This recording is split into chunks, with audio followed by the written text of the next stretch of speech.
What's up, everybody? It's your girl Bonnie Scotch. Thank you so much for clicking on my video. I wanted to bring you a recap for Real Housewives of Potomac. This is season 8, first part of the reunion. Girl, before we get into this recap, go ahead and hit the like button for me. When you hit the like button, not only is it a free way to support my channel, but it also lets YouTube know that I'm here and that you all are rocking with my commentary. So YouTube starts to shoot my content out to other viewers just like you, an audience who ordinarily would not get an opportunity to connect with my channel. Now, before I get into this recap, I do have some quick church announcements. I want to give a huge shout out to everybody who stopped through on my live on Saturday night to rate and discuss the Potomac looks for the reunion. I had the lovely Barb Meets World. Go ahead and check out her channel. I'll leave it in the description. She was my guest host for the night. I hosted like an open panel discussion, and I think I'm going to do more of those going forward. So definitely check that out. Now that I've seen the women up close, I have additional commentary. Ashley's wig looks like when people are on Instagram and they put a wig on their baby and the baby is running around the house with the wig on. At first it was giving me like, when I used to be in cosmetology school, I graduated in 2016, but when I graduated, I was going to school in Texas at the time, Paul Mitchell, Dallas. And those white women would come in for these blowouts and you would have to blow it at the root and you have to tip the blow dryer nozzle upwards because you create volume at the root. So this is what they did to that terrible wig that they put on her. Put all the volume in the root like a white woman. Wendy's makeup is super red for some reason. Giselle's neck is literally folding upwards into her jaw and her mouth and eating the bottom half of her face. Did you guys notice that? Your makeup artist needs to work on filling in those spaces around your mouth where it's starting to gape and concave, Giselle. They need to overcompensate for it because the wicked and the nasty in your spirit is coming up in your neck and your mouth. I see it. Giselle's mouth is starting to crease and fold up on her because of the evil eye and the nastiness that she spreads. Now, evil eye translates to mal de ojo in Spanish, and with mal de ojo, a lot of the times it comes with mal de lengua. Shout out to Nagara Kaduma, who is a really wonderful African spiritualist she is based in African spirituality, but I've been following her for a few years now, and it's never left me when she said that the evil eye comes with the evil of the tongue and people speaking against you. And this is what Giselle's specialty is, okay?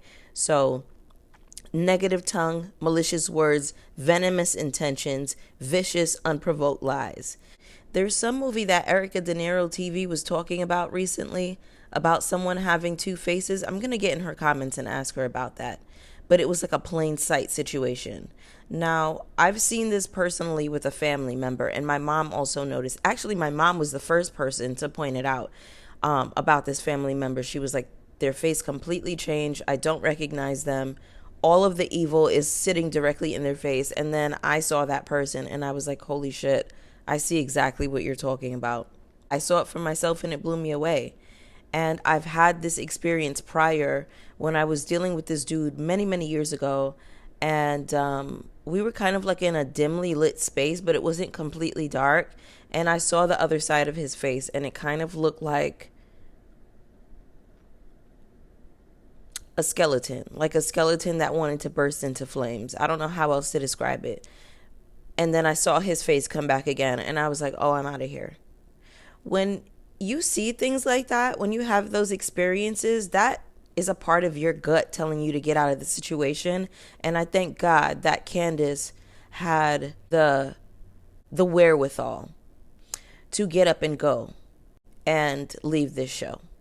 Okay, because who knows what type of verbal, emotional, spiritual, physical violence she would have been subjected to had she been staying on this show. It was the best thing she could have ever done for herself. Side note, so you know how in my last video I was saying how Ashley is low-key jealous of Candice, and I noticed that she does these little things to copy Candice. Like, Candice is a singer, Ashley is always writing some tired song behind her.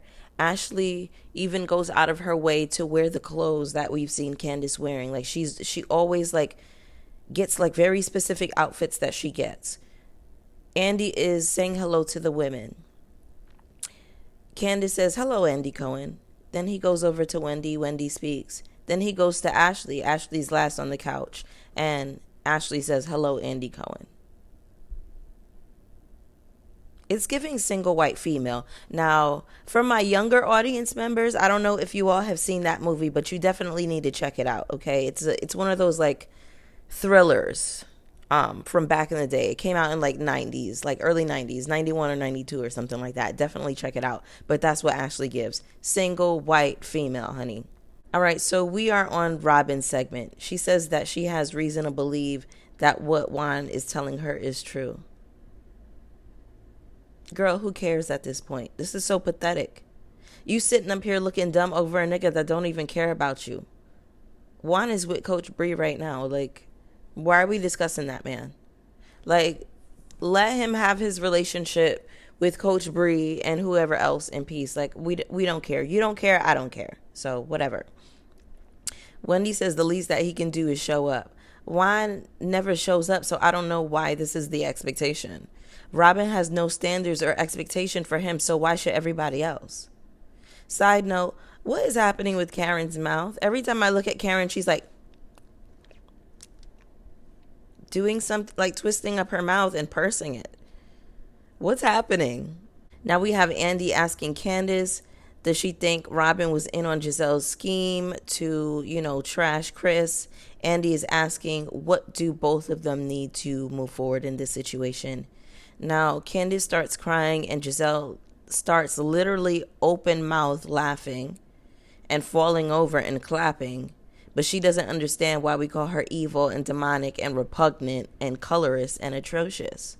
Also, another thing I wanted to say about Candice crying, I just want to say this. I'm a person who cries a lot. Not literally every day, but at least a couple of times a week, maybe. Your tear ducts are there for a reason. Your tear ducts are there for you to release. Okay? When you don't release things from your body and you hold things in your body, they end up coming out of your spirit in ugly ways. A lot of you all are holding back tears. A lot of you all are holding back repressed emotions. And to see Candice express herself in the way that she does triggers you all. It's like in the same way that it triggers you all when you see children cry, and we always run and rush to tell children not to cry, when it is a perfectly reasonable and normal physiological response to the stimuli that is going on in your environment. So I just don't appreciate the gaslighting when it comes to Candice and her crying, and everybody's in the comments like, she talks so much ish. Why is she always crying? I talk a lot of shit and I cry.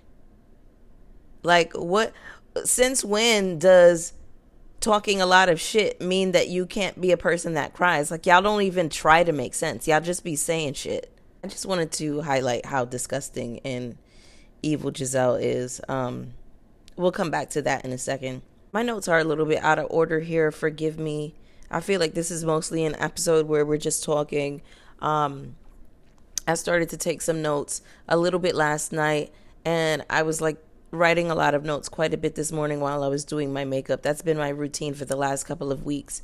I don't know how we got here in my notes, but Robin says that Juan is volunteering at their son's school. So he's still Tommy from Martin. Okay, next. They've been together 28 years. 28 years of suffering a nigga who don't even like you. Side note, now I was thinking about this as I was editing, and I was recalling a situation where I was in a very unsavory relationship with somebody for a year, and I was thinking about the damage that it did to my self-esteem in that very brief time. Imagine 28 years of somebody eroding your self-esteem with shenanigans, lies, foolishness, stories, scams, schemes, and no job. Girl, Robin is saying that they should do a 2-hour special on Juan's life. That's actually a great idea, Robin.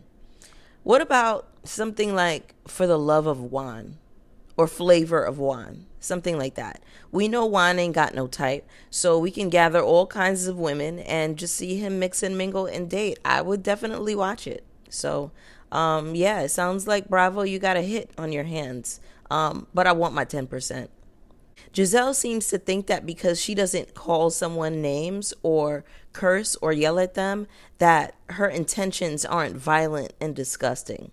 Saying that somebody coerced you into a space or made you go into a room with the intention of trying to hook up because you called him a sneaky link and saying that he wants you, right? So with that said, you know, what you're doing is you're playing into rape culture, okay? Because what you're saying, what you're implying is sexual assault here. Giselle also said that Chris grabbed Diana's butt. I feel like everybody's not remembering that, but I remember when she said that. She took it to Robin whenever Ashley said that, oh, you know, Candice, my friend said that Chris was flirting with her, and then Giselle took it outside and spun it into something completely different. She also said that he made her go into a room. If you're saying that somebody makes you go into a space with the intention of flirting or being sexual with you, it is sexual assault. And I need the audience to get very, very, very clear on this. It is very much a part of rape culture. Something I want to know is, why was Giselle laughing in this segment? Why is Giselle blaming Candice for death threats that she received? She's not receiving threats because Candice said that she's a colorist. She's receiving threats because the audience knows for a fact that she is, okay? Because they can see it. We've been seeing this since Giselle has showed up on our TV screens in season 1. And we've been seeing this from the beginning. So putting the blame on Candice is another white woman tactic. Giselle is sitting up here shocked that Candice calls her every name but a child of God. She calls you demonic. She calls you wicked. She calls you an imp. Yeah. You accused her husband of SA last year.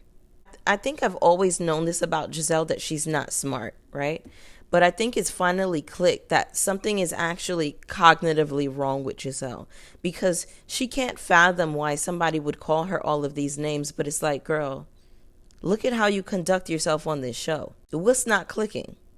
I want you to put the pieces of the puzzle together with me, very slowly, Giselle. Actions lead to consequences. 1 and 1 equals 2. Do you understand that, Giselle? The action of you accusing this woman's husband of SA led to her calling you names. Do you understand that now? Do you need some time to process that? I'll give you some time, right? I don't expect you to get it all at once because, again, you're not a smart woman.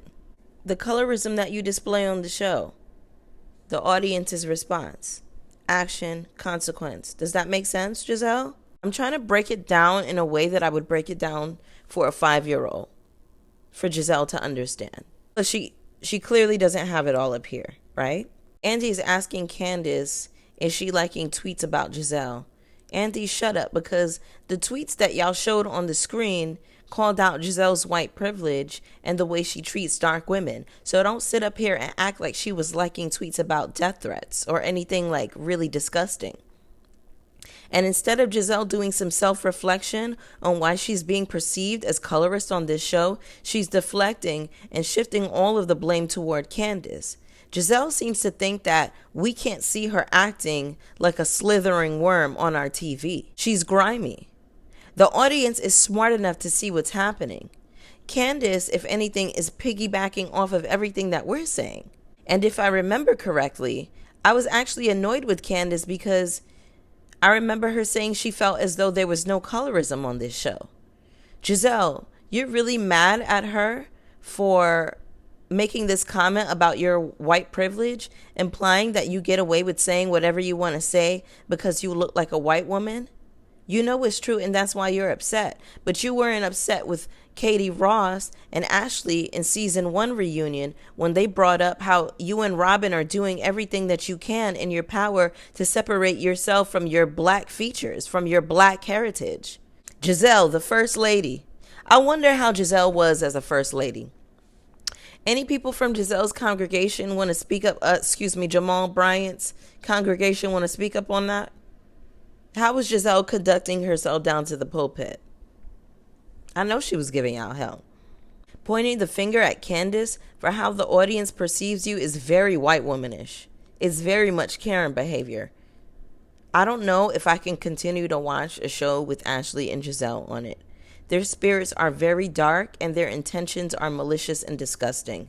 Robin bringing up photos of Chris's limp penis, these alleged photos of him. Can we talk about Juan's penis for a second? I'm less concerned about the idea that Chris might have some photos. I'm more concerned about Juan's penis and how rock hard it is for every woman but you. Let's talk about that, Robin.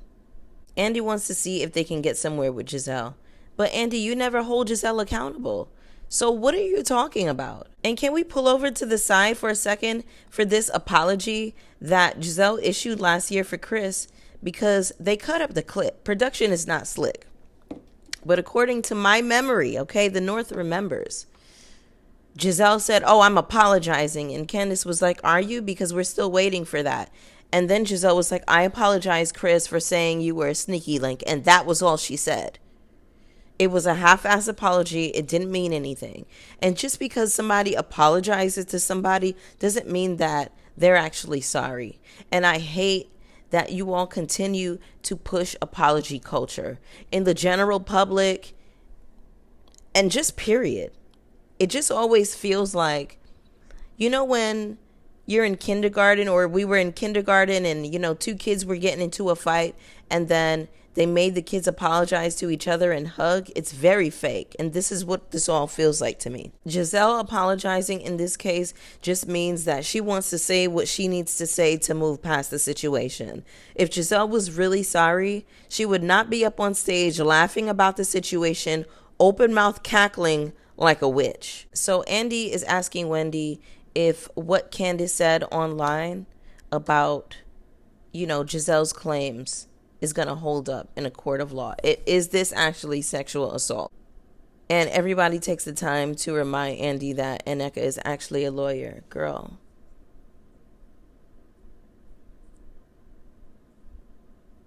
We have not seen Nneka do anything.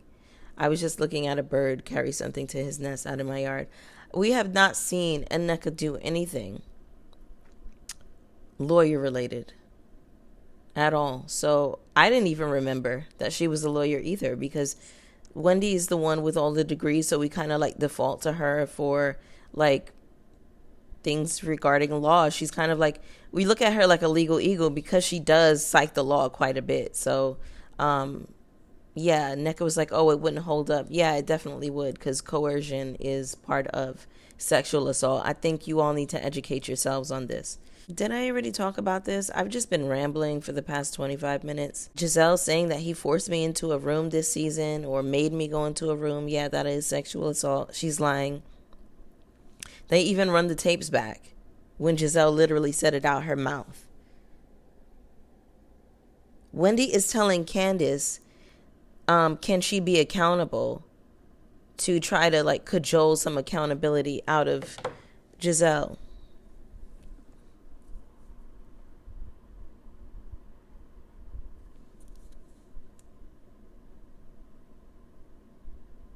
Really, Wendy?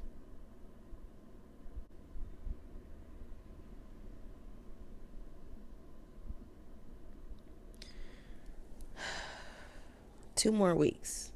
2 more weeks of this shit, y'all. 2 more weeks. Then we still got to go through Giselle's package and her crying and carrying on. We get into Mia's package towards the end. Apparently, Ink pulled up on Gordon trying to take Jeremiah away because he thinks that Jeremiah is his son. How old is Jeremiah? And why did it take you all of this time to... Why are you trying to pull up and take this child out of their house where this man has been raising him? Don't you think that that's traumatizing for a child? That's ridiculous. And you've been a deadbeat this whole time, and all of a sudden you want to up and decide and run over and try to grab this child? He's what, like a teenager, a preteen? This is ridiculous. Mia is just fucking ridiculous. Everything about her is ridiculous. Poor kid. Poor child.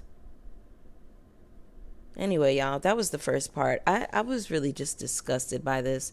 And I'm so sorry that I went so out of order because my head was just spinning from all of the gaslighting and the fuckery and the lies and just I can't with this show, y'all. I mean, did it propel my YouTube into a different sphere? Absolutely. But if Giselle is coming back this next season, I'm not going to watch this because I really have a disgust for her, and hate is a strong word, but I really feel those feelings towards her. I've also experienced those feelings towards Ashley, and I don't think that this is good for me. I don't think it's good for my spirit. You know, your diet is not only the things that you eat, but it's the things that we watch, it's the things we listen to, it's the things that we take in. You know, the things that are going on in our environment. And this is just, it's really triggering watching a brown-skinned woman being treated in the way that she is and not being able to do or say anything about it. And shout out to my girl Mel Penn. She's one of my subscribers, but she made this comment many episodes ago in one of my reviews, but she was saying that a part of the reason that Candice probably goes off on these, tweeting rants is because she is not able to express herself on this show without being gaslit and being, convinced out of her feelings. Giselle's a problem. Giselle is really a problem. And I can't with this show. Anyway, y'all, that was the episode. Hit the like button on your way out. Get down in the comments with me. We got a lot to discuss. We got a lot of dragging to do. I'm looking forward to hearing from y'all as always. And I'll see y'all for the next one. Peace.